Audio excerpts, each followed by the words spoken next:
What is up, everybody? Mr. Red Builder here, and today I'm going to be showing you how to use the Redstone Comparator in Minecraft. Stick around till the end of the video to find out what that is. Let's get into it, shall we?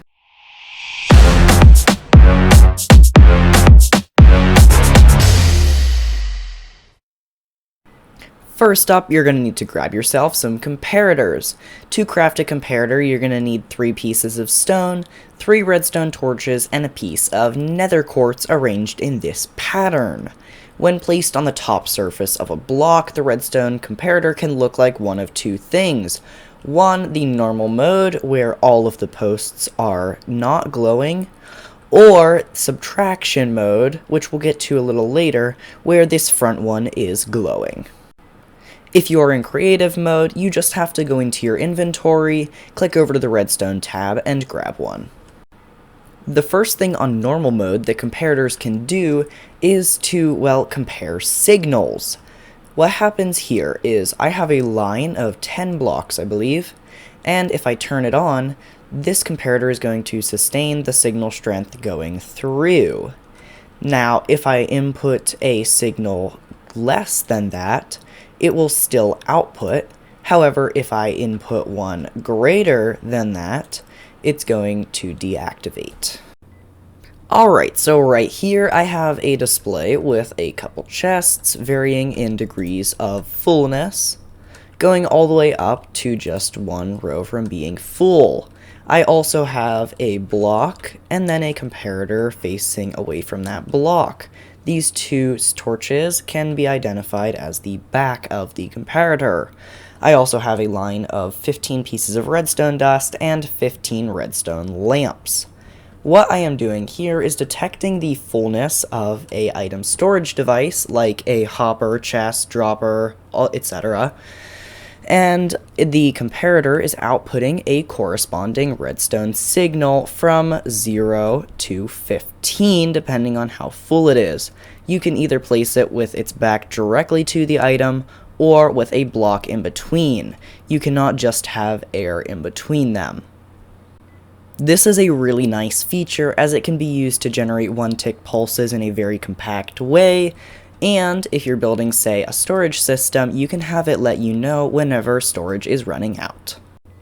Now, let's talk about subtraction mode. By right-clicking on a comparator, you can set it into subtraction mode, which can be identified by this little front torch glowing. I here have a setup of 15 blocks with redstone dust and levers on the back and left side of a redstone comparator. You could also input this from the other side, it does not matter. I also have an output of 15 blocks with some redstone lamps to demonstrate this. Basically, what happens in subtraction mode is the comparator will take the side input and subtract it from the back input. So, since I can input every possible signal strength here, I'm going to input a 14 into the back, and you can see that all but one of the redstone lamps lights up. And if I input a 14 over here, they all turn off. If I were to do a 15 over here and a 15 over here, they're also all off. Now, if I leave this all on and this all off, they all light up. And let's say input a power of 13 over here, 2 of them are lit up, 12, 11, so on and so forth. You can also use subtraction mode to build these cool comparator locks.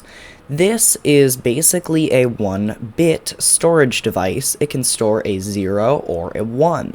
As you can see, when we power it here, we can even destroy this lever, but it will stay glowing.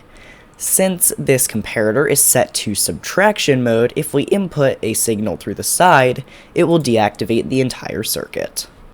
I kind of glossed over this earlier, but something else that the comparator can do on normal mode is sustain the exact strength of redstone signal going into the back as coming out of the front.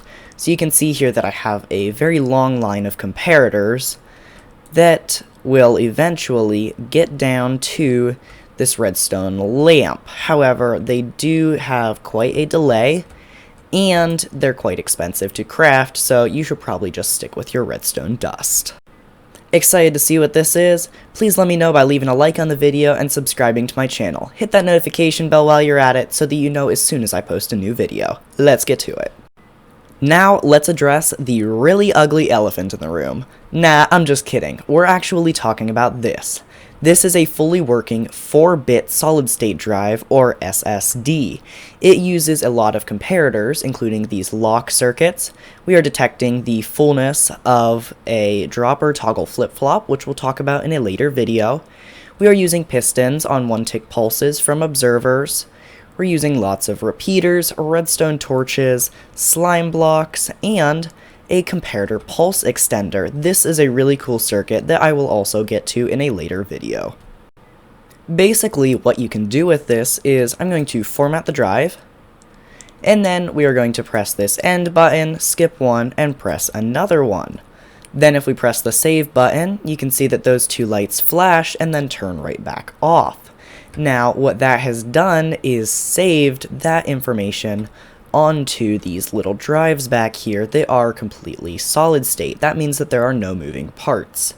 If we want to see what is saved, we simply press the button labeled read and boom, they light up. We can also format the drive, so we are going to press these other two buttons, save that, and you can see that those two will light up, and then we're going to format the drive, and you can see that that completely clears everything out. We can press the read button, and it's like nothing ever happened. I think that may have been a little too much for this little elephant. His mind is blown. Thanks for watching. If you enjoyed the video, please leave a like and subscribe to my channel. Oh, and hit that notification bell icon while you're at it and set it to all so that you know as soon as I post a new video. Thanks for watching. Bye!